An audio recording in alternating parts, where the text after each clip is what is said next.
All right.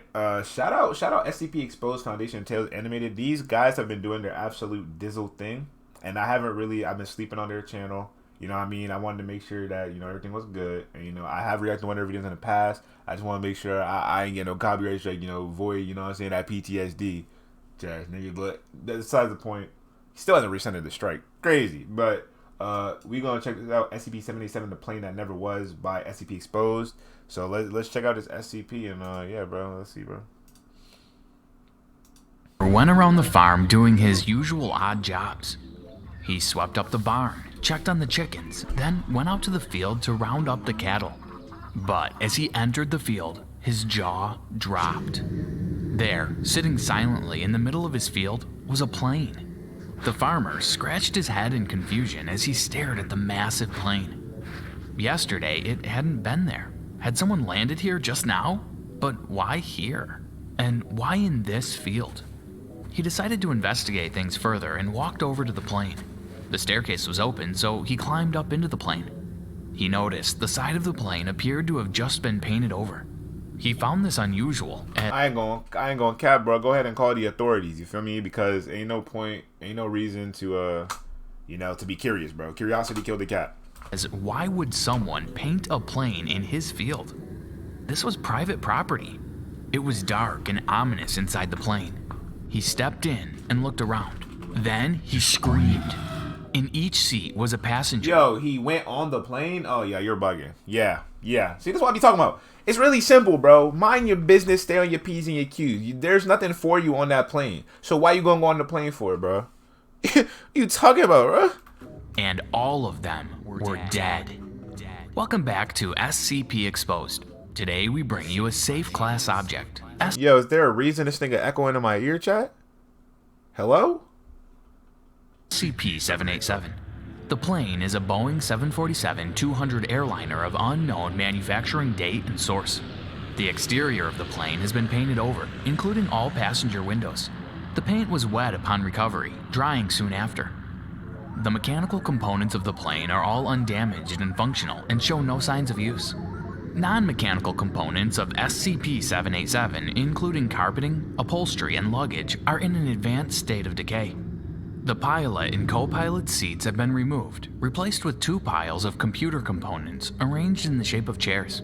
SCP-787 was initially discovered in a field near Bremerton, Washington in June 1987. Investigations into the surrounding area confirmed. You said I have a stream open in another tab? That's not even true. For a second, I thought you was spitting, bro. What are you talking about? It's not it, bro. What you want about? I don't remember what tab it is. I ain't gonna go. There you go. No eyewitness accounts of the plane having landed there, or of the plane being transported to the field. The plane is currently contained within Hangar 4 on Foundation Site 53. Security cameras and sound recording equipment are to be stationed in the cockpit, passenger area, and baggage hold of SCP-787 to record any anomalous events. In the event of any anomalous activity within the plane, access to the interior of the plane is to be prohibited for a minimum of 72 hours. SCP-787 contains the bodies of 515 deceased individuals. The cause of death varies among specimens. Huh? He said 515. Hold up. Of 515 deceased on one plane individuals.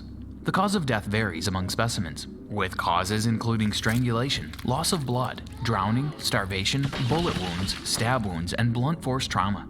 Despite these different causes of death, the specimens have been found with similar forms of mutilations, including removal of the tongue, 23 instances, scalping, 73 instances, carving of Cyrillic letters into the left palm, 230 instances, with no pattern found, and removal of fingertips, 498 instances. All specimens are in advanced stages of decay, but have shown no signs of decaying further. They appear almost frozen in state. Visual apparitions or unexplained noises will spontaneously manifest within SCP-787. These incidents have not occurred when the plane is occupied by Foundation personnel. Attempts to enter the plane after these events will result in individuals being violently pushed away from the plane. Yo, what in the world? Accompanied by severe organ damage. I'm not gonna cap for a second. I thought the plane was about to take off. Now that right there, that's different. That would be different. The period this secondary effect remains varies, but has not lasted longer than 72 hours. The following is a list of anomalous events that have taken place inside SCP-787. August 1st, 1988. The sound of pounding against doors and windows on the left side of the plane could be heard, lasting 7 minutes and 15 seconds. Interior cameras picked up no movement during this period. February 22nd, 1997. A male voice was heard in the forward men's wash closet, repeating the phrase, "Philosophers always run from the advanced thickening treatment," 5 times. October 6th, 2003. The in-flight movie activated, displaying a repeating series of 7 black and white still images of a deceased male human, accompanied by a female voice reading a vacuum cleaner manual in Czech. This lasted for 43 minutes. December 27th, 2009.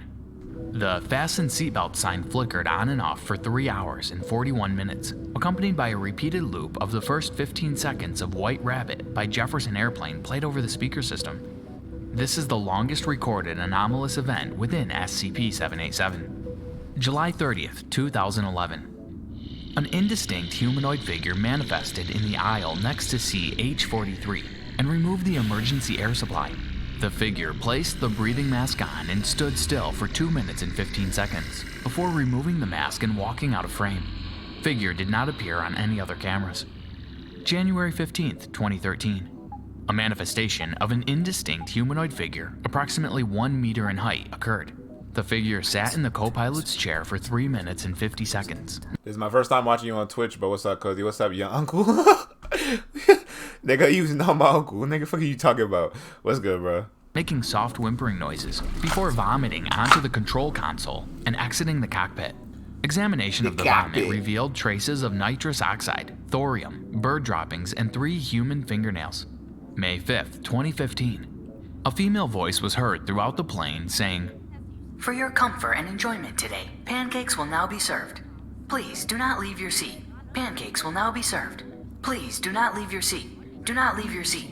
Leave your seat. Please, pancakes will now be served. Yay, pancakes." September 8th, 2018. The emergency air supplies deployed and retracted repeatedly for 14 minutes 15 seconds, accompanied by screaming from a group of 10 to 20 people. Pitch of screaming shifted depending on the position of breathing masks. November 29th, 2019.